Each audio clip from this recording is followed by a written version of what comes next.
Kericuan terjadi antar dua kelompok massa saat melakukan aksi unjuk rasa di kawasan Patung Kuda, Jakarta.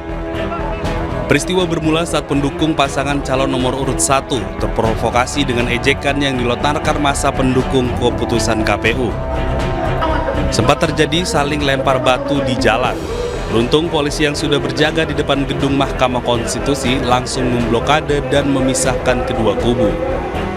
Diketahui, pendukung paslon Anies Muhaimin menggelar aksi unjuk rasa untuk menyuarakan keresahan penyelenggaraan pemilu 2024. Dalam aksinya, massa menolak hasil pemilu yang dinilai syarat kecurangan, serta menuntut pasangan Prabowo Gibran didiskualifikasi.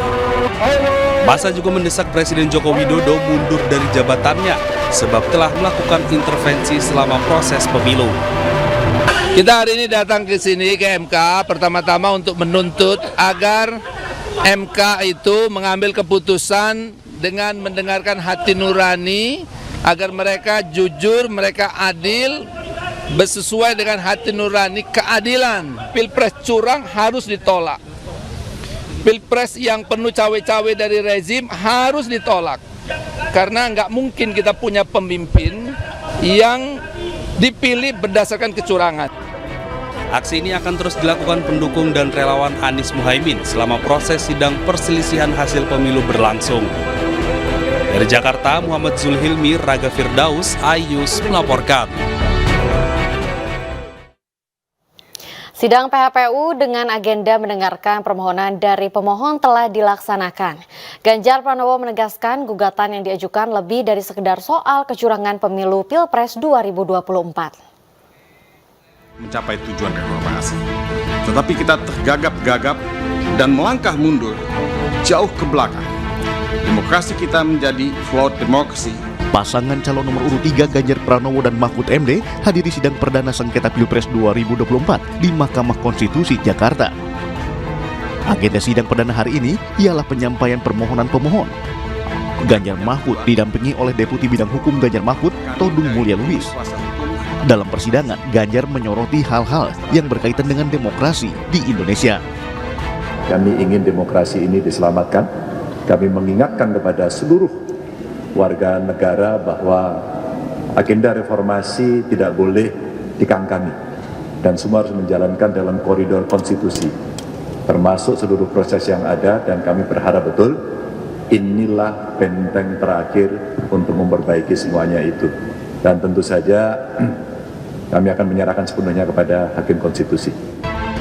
Sementara itu, setelah selesai agenda sidang, Deputi Hukum Ganjar Mahfud Todung Mulya Lubis berharap Mahkamah Konstitusi sebagai juru selamat. Banyak suara-suara yang dikorbankan, banyak suara-suara yang tidak mendapat kesempatan untuk dihitung, atau banyak juga suara yang digelembungkan. Semua ini mesti dibereskan, dan Mahkamah Konstitusi adalah penjaga konstitusi yang mesti mengamankan konstitusi sekaligus mengamankan demokrasi, supremasi hukum. Sidang PHPU 2024 akan dilanjutkan Kamis 28 Maret dengan agenda mendengarkan jawaban dari termohon, yakni KPU, Bawaslu, dan pihak terkait, yakni kubu pasangan calon 02 Prabowo Gibran. Tim Liputan iNews melaporkan. Kuasa hukum Prabowo Gibran yakni Yusril Iza Mahendra yakin bisa membantah segala gugatan yang dilayangkan pasangan Ganjar Mahfud. Yusril juga percaya diri menyebutkan bahwa belum ada sejarahnya MK membatalkan seluruh hasil Pilpres dan meminta melakukan pemilihan ulang.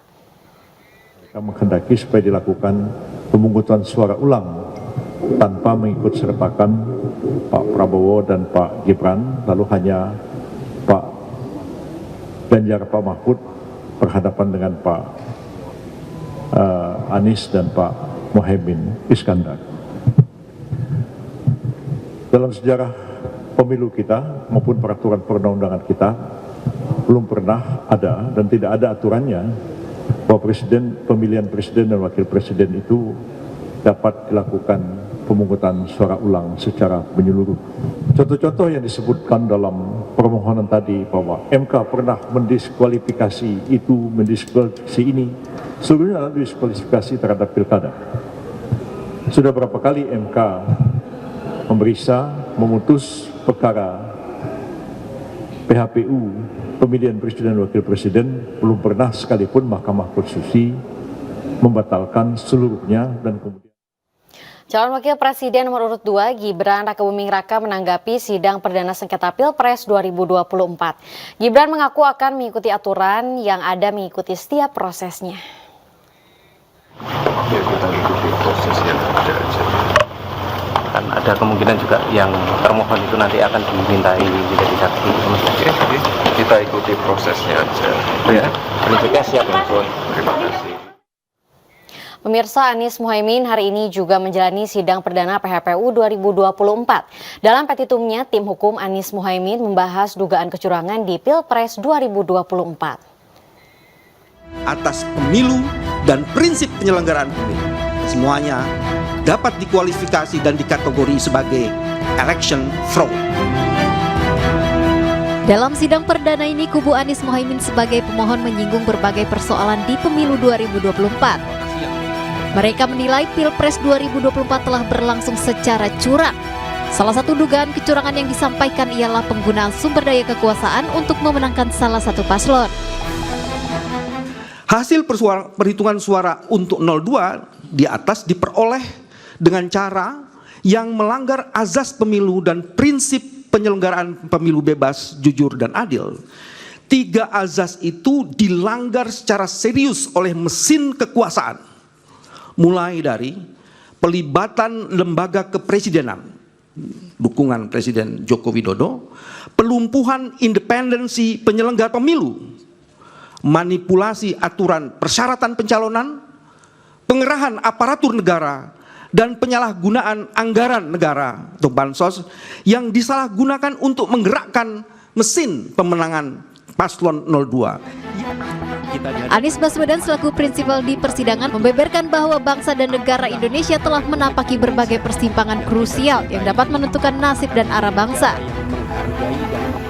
Indonesia di persimpangan jalan, dan pada Mahkamah Konstitusi kami titipkan kepercayaan untuk berani mengambil keputusan yang besar, benar, jujur, adil, demi arah Indonesia yang lebih baik, arah Indonesia yang berintegritas.